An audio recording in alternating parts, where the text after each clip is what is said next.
Hi everybody, my name is Melina. Welcome back to my channel. I talk about travel, adventure, lifestyle, all kinds of things. But today I'm going to be talking about how to prepare for an adventure trip. So let's get into it. So first up, you may be wondering, what exactly is an adventure trip? So I classify adventure trip as anything where you will be doing an activity that is more extreme than the average Joe. So for instance, skiing, I'd still classify that as an adventure trip. It's something where you may need a little bit of extra insurance, or you'll need to bring specified gears like helmets and, like goggles and skis and ski boots and things like that. But it can also be something like when I went bungee jumping in South Africa. Super fun, also an adventure trip. I also went shark cage diving in South Africa, and although we didn't actually get to go down, it was very sad. The water was too rough, but we went out there and we still put it on our itinerary and made sure that we were covered as far as insurance goes. And then I'm gonna go hiking in the Grand Canyon, and because it's hiking in extreme climates, that will probably also classify as an adventure trip. Examples of non-adventure trips would be like going to Rome.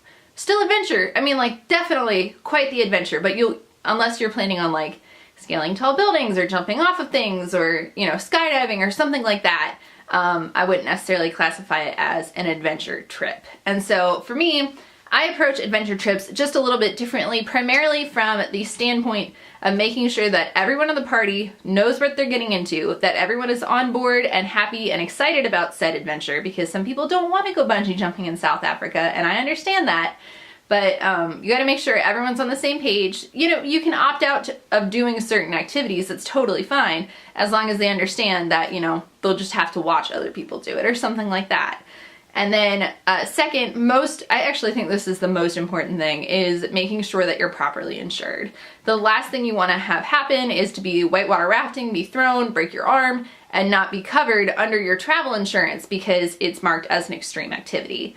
And that kind of depends on the insurance that you choose. I've used World Nomads in the past, and they make it very, very clear what activities are covered under which package. And so just do your research. Make sure that you're covered, because if not, it could be very, very, very expensive, and you don't want to get saddled with that bill.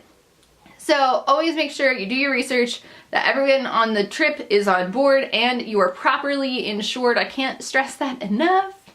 And finally, just make sure you know what you're getting into. So especially if you're the group leader, do your research. I cannot emphatically say that enough, to do your research. Know the safety record. Like the bungee jump we went on had never had a single accident in its entire history of being open, and that's pretty darn good. But you don't want to go somewhere and, pay less for like a better deal and then end up in a dangerous situation where you're not provided things like helmets or life vests or whatever safety thing you may need for that activity. So just be safe, but life's too short to not live it to the fullest. So I personally absolutely love adventure trips, and those are by far my favorite. So I will continue going on them for hopefully many years to come. But yeah, so that's kind of what I got. If you have any questions, I actually do own a travel company. It's called Miles and Memories Travel. I have the links and stuff down below, and I'd be happy to talk any kind of trip over with you. So just let me know, and don't forget, leave a comment down below, like this video if you did, and subscribe as well. I'll see you guys next time. Bye.